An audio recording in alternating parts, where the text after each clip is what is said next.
Brian, I was counting on you talking a little longer. We weren't. Just knowing the men. So I'm very honored to get to do this 2 years in a row. I got to introduce a great friend last year, Bill Phillips, and now this year, my good friend Jeff Hawes. Now, I think of Jeff, I think of family, I think of faith, and I think of friends, the 3 F's. Those things mean the world to Jeff. I got to thank Tom Douglas, who, by the way, Fred Burdick, and Tom Douglas, and Greg Grover, they were kind of the Yoda to us as we were coming up in USPTA, and they were our mentors and moved us along and did a lot for us. And Randy, we quickly forget you, Greg.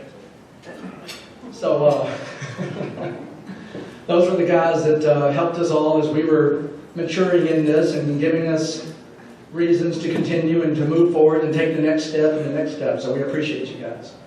So thanks to Tom Douglas, because in maybe it was 1999 or at the start of 2000, he says, Pat, you ought to get with this guy Jeff Hawes. You guys kind of do some similar things, and I think you guys could do a good presentation together. So Jeff and I put together a presentation on using the internet to use it for communication and for sites. And of course the internet 18 years ago was a bit different. It was hard to find these things. So we worked this out over the phone. We got accepted to do this presentation at the World Conference.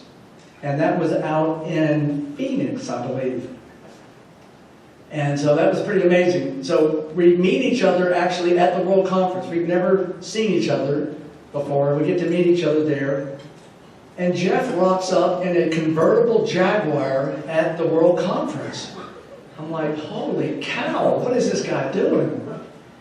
And he goes on to tell me, in a story as Jeff can tell, that he actually had rented the Kia Rio, which was about this big. And they said, we're out of that car. Do you mind taking this car instead? And he gets a great upgrade. He gets the convertible Jaguar. Good job. Now, family means a lot to him. And unfortunately, he's got Mary and Enna here. Now, I got to tour Mary and Enna around Disney when Enna was 3.5. And I understand maybe why she has the name Enna, because it means energy. I told them, I said, now look, there's a lot of walking, there's going to be a lot going on, you need to bring a stroller.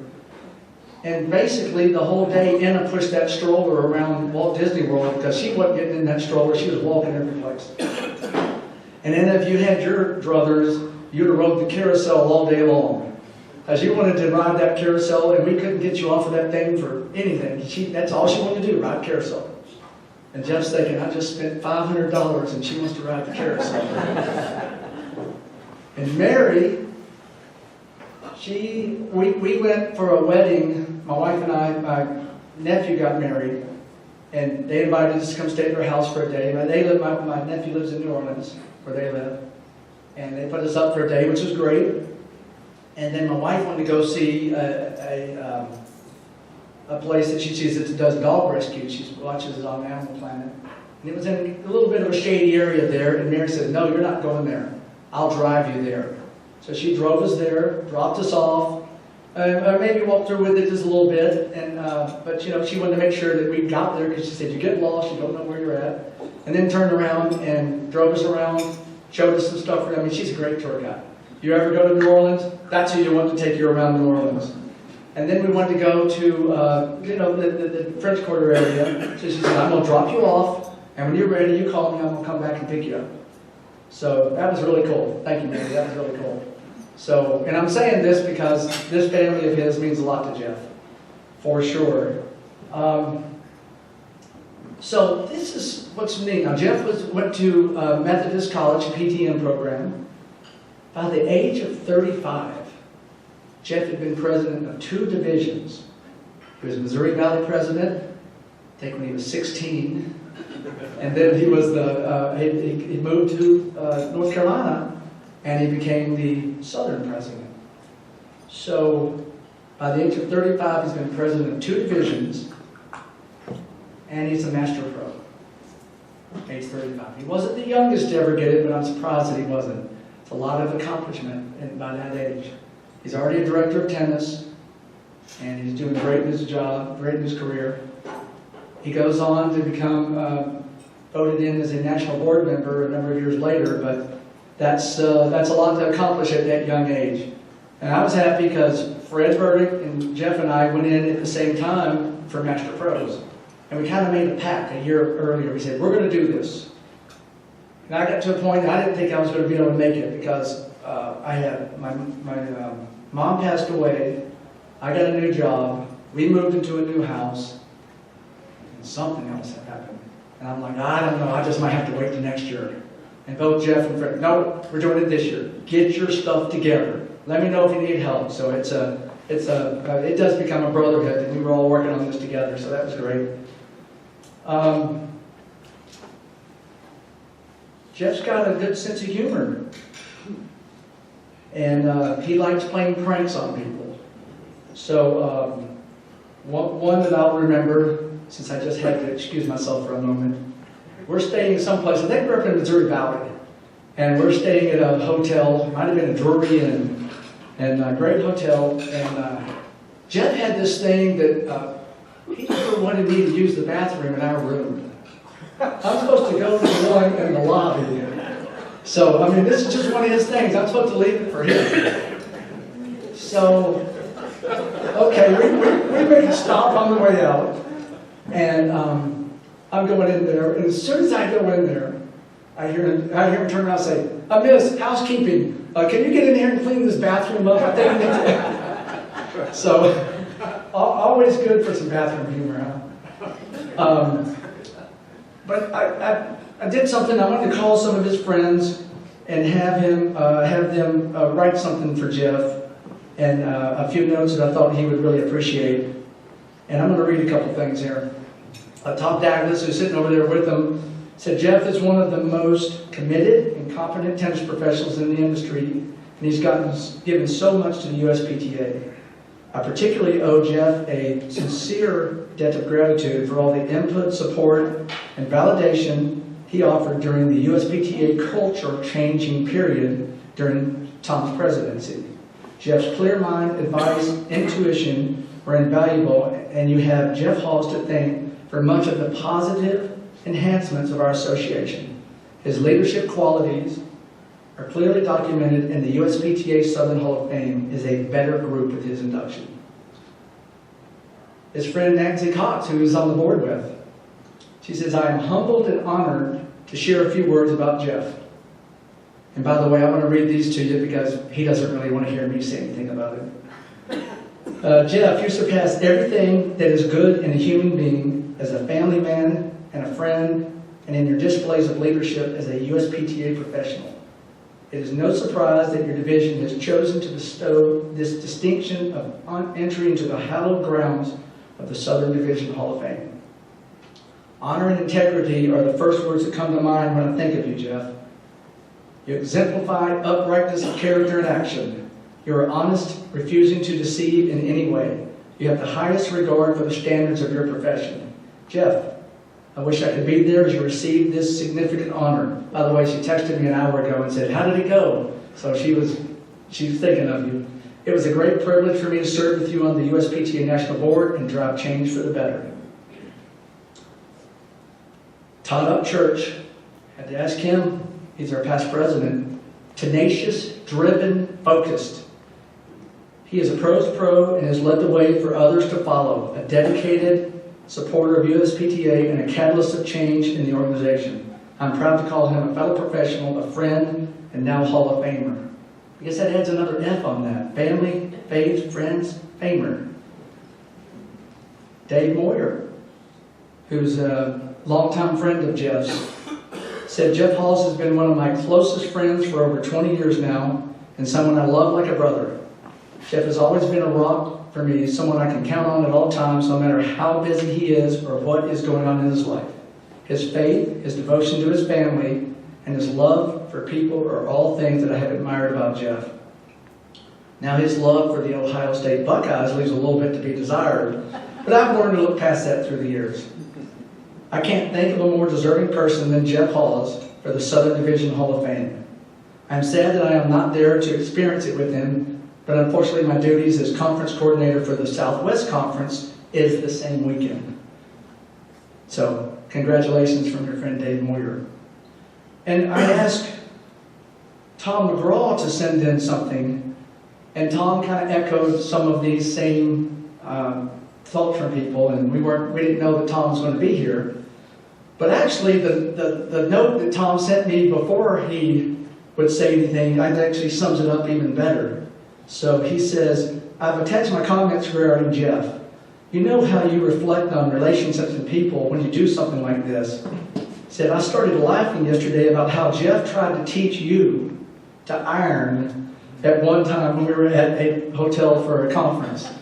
So, so it's like, I'm over here ironing the shirt, just like, no. Because Jeff, he will be, everything is just so, everything's just right. We get to a conference, he spends the first 17 hours ironing all his clothes, getting everything just right. And I bring like a little bag like this, and Jeff has a bag about the size of this table. And because he's going to have the right clothes at the right time. Mary, who has the bigger bag when you travel? You or Jeff? Jeff, okay. He says, I also had a vision of you introducing Jeff on Saturday, and I thought it would be appropriate to have the theme song to The Odd Couple playing in the background. So as we were in board meetings, and we'd get into something, and Jeff and I would go after it. And he'd say this, and I'd say this, and we'd kind of get on each other about stuff, and Tom would start humming that do-do-do-do-do-do-do-do-do-do. So that was pretty cool. I have one more that's a video from Chuck Hill, our past president. And that was it, Tom. Will it work? Oh, okay. Hey Jeff, congratulations on being inducted into the USPTA Southern Division Hall of Fame. That's a very well-deserved honor, and you certainly belong in there with the other great professionals from the Southern Division. I've known you for a while, and I have to tell you, you're a great guy, you've got guts, you have conviction, and you're not afraid to stand up when the right thing isn't always the popular thing to do. I can honestly say that we wouldn't be where we are with the USPTA if it wasn't for you and others who really stepped up and made a difference. So, congrats. Enjoy the day. Sorry I couldn't be there with you and your fellow pros, but enjoy the weekend and have a great time. Again, congrats. Very well deserved.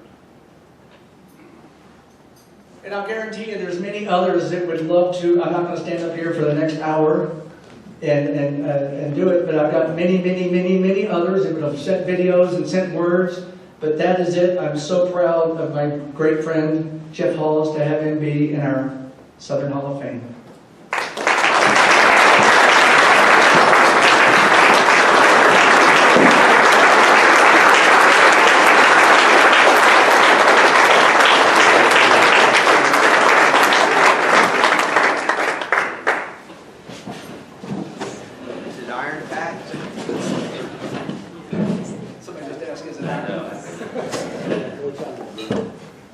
Probably not good enough. Perfect.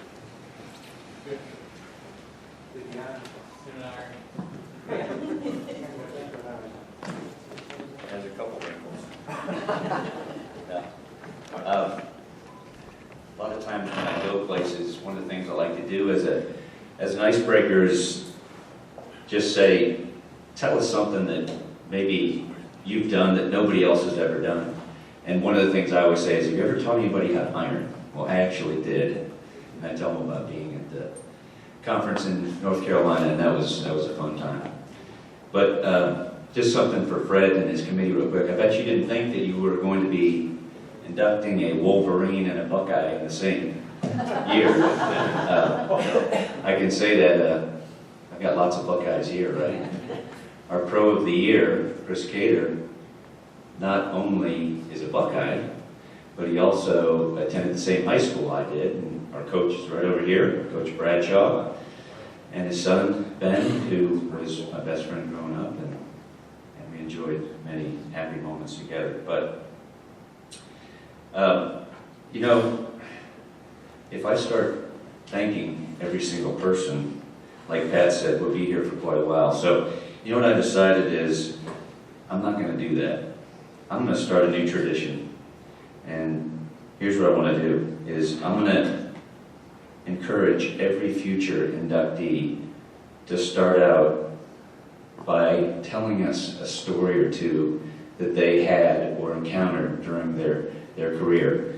And hopefully it's a funny story, because a lot of times we hear these speeches and we go through everybody we want to thank, and there's a lot of people to thank, but I don't want to miss anybody. So what I'm going to do right now is, I was the director of tennis at a club in North Carolina before I came to New Orleans, and so I've got a couple quick stories, but these are absolutely true. In fact, the one from New Orleans Country Club, one of my assistants is here, and I ended up telling him this shortly after it happened, so he'll be able to vouch for me. But the one in North Carolina is, my assistant and I were out working with a bunch of little kids. And as you all probably have experienced, you know, when a older junior or an adult gets hurt, what usually happens? Well, they usually pull them to the side, or they try to address the injury right away, pull them out, you know, ice their foot or ankle or knee or whatever. But with the little kids, what usually happens is all the other kids come running over. They want to know, why is he crying or why is she crying? And it's hard to tell, oh, keep going, keep going. So what we ended up doing was, we ended up coming up with the Kelly Pete. And the Kelly Pete is whatever hurt. So if you hurt your knee, we would all grab our knee and just start hopping around like, ow, ow, ow, ow, grab your knee, grab your ear. And then this kid would say, oh, my nose hurts. We'd all hold our nose and keep going like that until everybody would start laughing, and then we'd all go get a drink or something like that. So we were doing that one afternoon right before the clinic started. And I said, all right, let's take a minute, everybody over there, let's get a quick drink, and then we'll come right back and start our first game. And so all the kids run over except Emma McQueen. Emma McQueen stands right there in front of me, and she walks right up to me, not knowing about personal space or anything like that. She comes right up to me, and she reaches up, and at that time I had an Adidas shirt with a zipper instead of a button. She grabbed the bottom of my zipper, and so what would most of us do when the kid grabs your zipper is you pick your head up because you don't want your chin to get caught or your neck to get caught in the zipper. So I immediately pulled my head up, and I didn't feel any zip. And so I'm like, what's going on? I happen to look down. She's got my shirt pulled down, and she looks at me and she says, I love chest hair. True story, true story.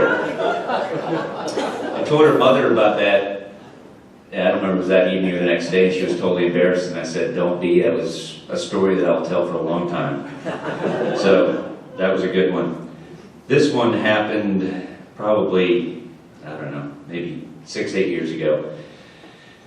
Most of you, I assume, have not been to New Orleans Country Club, but we were fortunate to have a beautiful shop built in 2014. Prior to that, right after Katrina, what they had done is just taken a gazebo and made it into a glorified gazebo. So they enclosed the gazebo and just put one wing on this side and one wing on that side. So the gazebo actually was the pro shop, and then on one wing was my office and the shrinking room, and on the other side was a little tiny bathroom, and then they had ice and water on the outside over here.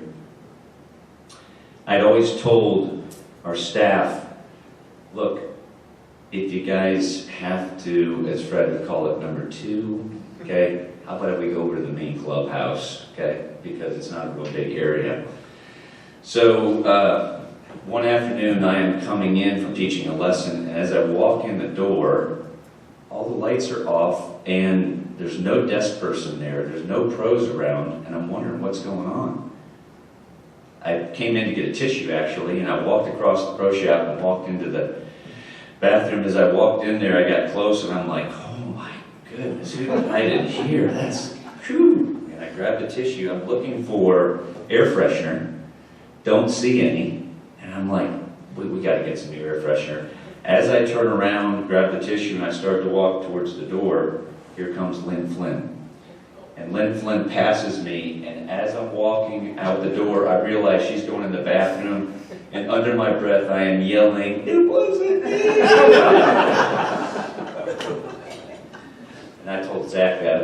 15 minutes after it happened, and I just couldn't stop laughing. But that was a couple of fun stories that I've had from over the years.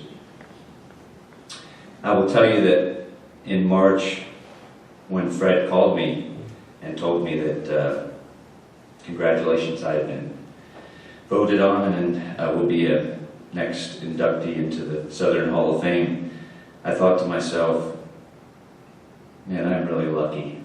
And then I thought, no, I'm not lucky, I'm fortunate. And then I thought, no, I'm not fortunate, I'm blessed. And so I will tell you, I am very blessed.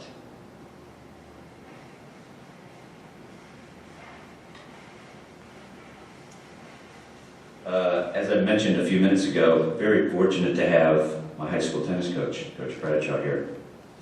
And I don't know how anybody can stand up here and not get emotional about the things that they've been blessed to have, people they've been blessed to encounter, people who helped them achieve certain things over the years. And Coach Bradshaw, you have definitely helped me in so many different ways. So thank you so much.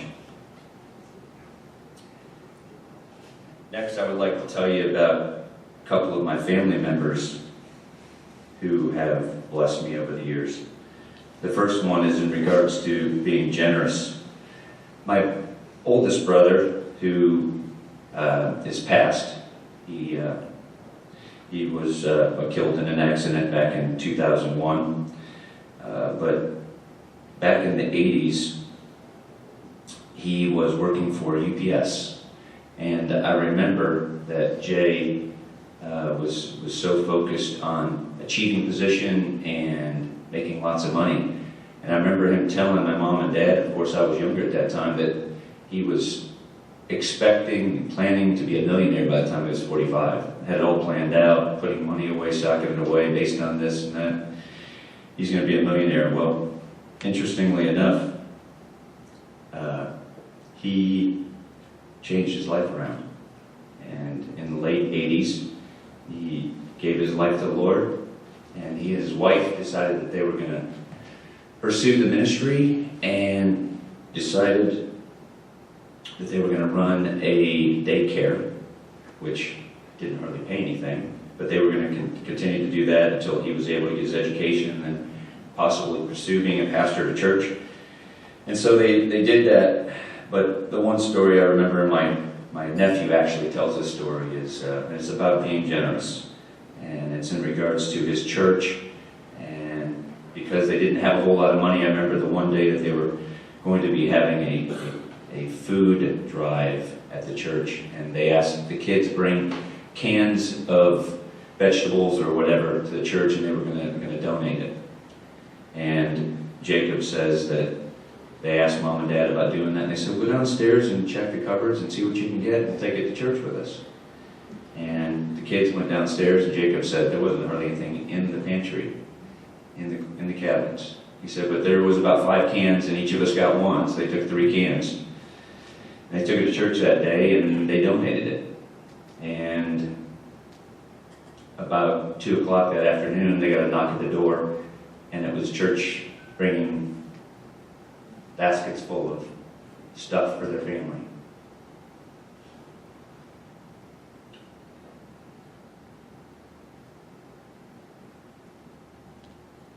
Being generous.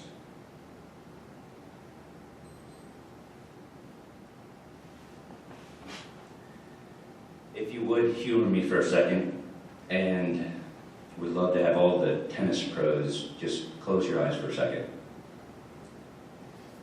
What I want you to do is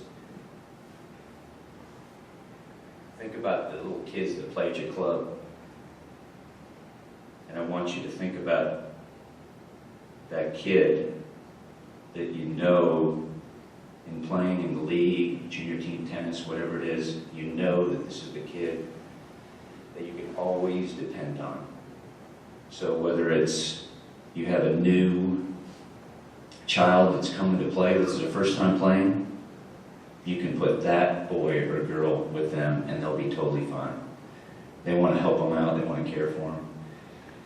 If you have one that's maybe gets anxious all the time And they don't like playing singles. They need somebody to help them out in doubles. They need somebody to tell them where to go and motivate them, encourage them. That boy or girl, that's the one right there. And then you think about the ornery kid, the tough kid, but you know that you can always put that great, motivating, encouraging kid with them, and they'll be totally fine. They're the kind that are going to throw water on the fire, they'll calm them down and all that. And I would say that would be my daughter, Anna.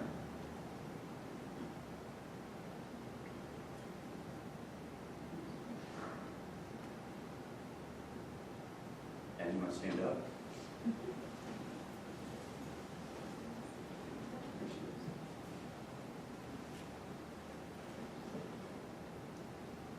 She is such a blessing.